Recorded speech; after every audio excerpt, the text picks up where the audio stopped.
Dengan busana serba biru muda, Amira, Sasa, dan Aksa akan melangsungkan acara akikah. Hai semua, apa kabar? Selamat datang kembali, semoga selalu dalam keadaan sehat dan juga bahagia ya. Berikut ini akan dijelaskan sedikit sinopsis untuk hari ini, tanggal 21 Juni 2025. Namun sebelum itu, buat teman-teman yang baru bergabung, jangan lupa like, subscribe, dan nyalakan tombol loncengnya agar tak ketinggalan video terbaru selanjutnya. Terima kasih banyak buat teman-teman yang sudah subscribe dan like video ini. Semoga teman-teman semua selalu diberikan kesehatan dan rezeki yang melimpah. Hari yang dinantikan oleh Aksa dan Amira akhirnya datang juga. Sejak pagi, suasana rumah dipenuhi dengan kegembiraan dan kesibukan. Amira mengenakan gamis biru muda yang senada terlihat anggun dan tenang. Di dekapannya, Sasa yang masih mungil juga tampak menggemaskan dalam balutan baju serupa. Bu Yuni yang selama ini banyak membantu keluarga kecil itu ikut bersiap dengan senyum hangat di wajahnya. Mereka bertiga akan mengadakan acara tasyakuran akikah Sasa yang sudah lama direncanakan dengan penuh sukacita. Namun Aksa tak bisa ikut bersama mereka kali ini. Ia memiliki urusan lain yang harus diselesaikan dan berjanji akan menyusul setelah semuanya rampung. Sebelum berpisah, Aksa menatap lembut ke arah istri dan anaknya. Dengan penuh kepercayaan, ia menitipkan keduanya pada Bu Yuni. Suaranya lirih namun tegas, penuh dengan rasa tanggung jawab.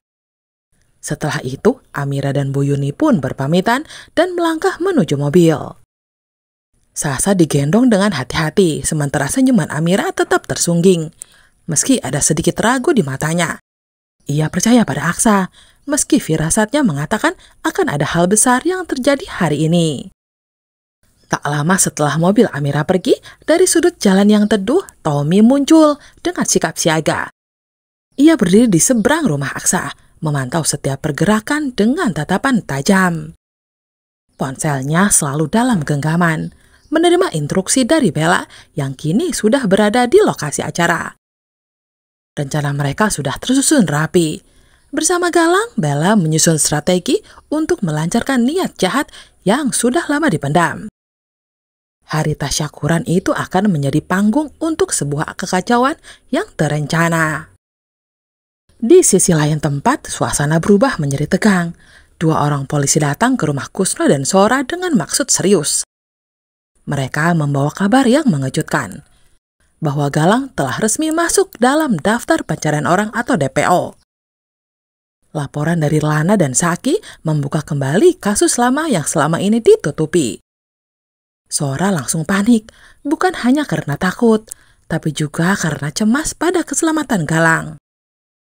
Ia tahu jika keberadaan Galang terbongkar, maka banyak rahasia akan ikut terbuka.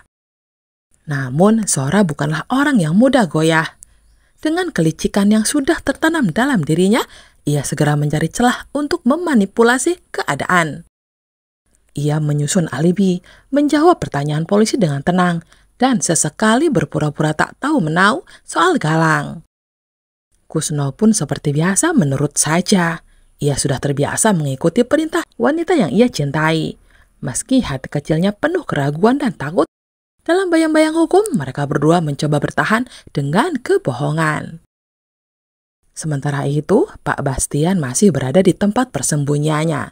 Raut wajahnya kusut, penuh kecemasan dan keputusasaan. Reno masih tergeletak dan belum juga sadar dari koma panjangnya. Ia tak tahu harus berbuat apa, karena kini dirinya sudah tak memiliki kemampuan apapun, hartanya sudah habis, dan harapan pun nyaris lenyap. Dalam pikirannya hanya ada kemarahan dan sosok Galang yang terus-menerus muncul dalam igauan Reno. Semua kemalangan ini menurutnya bersumber dari satu nama, yaitu Galang. Pertemuan tak terduga pun terjadi saat ia keluar dari tempat persembunyiannya. Di tengah jalan ia melihat sosok laki-laki mencurigakan dengan rambut palsu. Instingnya tak salah, itu adalah Galang. Tanpa ragu, Pak Bastian mendekat dan membuka penyamaran Galang.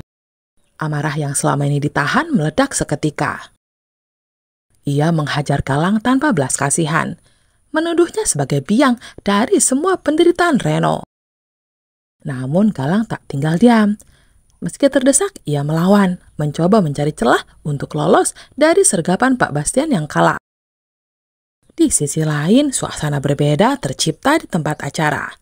Damar menggendong Dirga sambil sesekali melirik ke arah Amira yang berdiri di hadapannya bersama nenek dan Bu Yuni.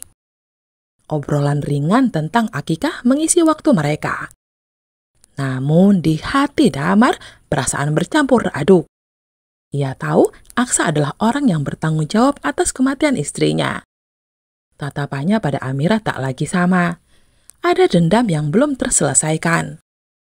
Ia menginginkan keadilan, atau mungkin balas dendam yang kini menggantung di antara suasana syukuran yang tampak damai di permukaan. Rasa kaget dan amarah bercampur menjadi satu dalam hati Damar, menggulung seperti badai yang tak bisa dibendung. Bagaimana tidak, setelah sekian lama ia mencari tahu siapa pemilik mobil yang menyebabkan kecelakaan istrinya yang tragis itu, akhirnya nama itu muncul juga, yakni Aksara Rahardian. Bukan sekedar nama asing, tapi orang yang selama ini ia hormati dan percayai, yakni bosnya sendiri. Sosok yang dikenal ramah, rendah hati, dan tak pernah sekalipun menunjukkan gelagat mencurigakan.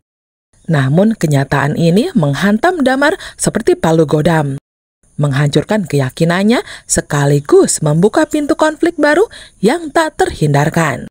Amarah Damar makin menjadi-jadi saat ia merenungi semua kemungkinan yang terburai di pikirannya. Ia mulai merangkai potongan-potongan informasi yang didapat dari orang suruhannya. Meski belum ada bukti pasti bahwa Aksa sendiri yang mengemudikan mobil tersebut. Tapi nama yang tertera di dokumen kendaraan itu cukup membuat darahnya mendidih. Baginya itu sudah lebih dari cukup untuk menuduh.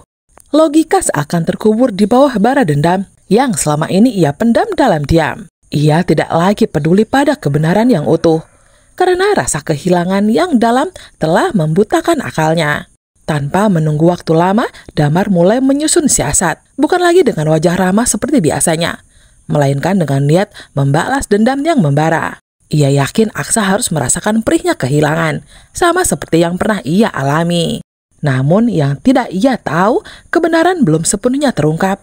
Ada kemungkinan besar bahwa mobil itu dulunya milik Bastian, sosok yang licik dan pandai mengaburkan jejak. Bisa saja Pak Bastian sengaja menamakan mobil itu atas nama Aksa, membuat sang bos menjadi korban fitnah yang sempurna.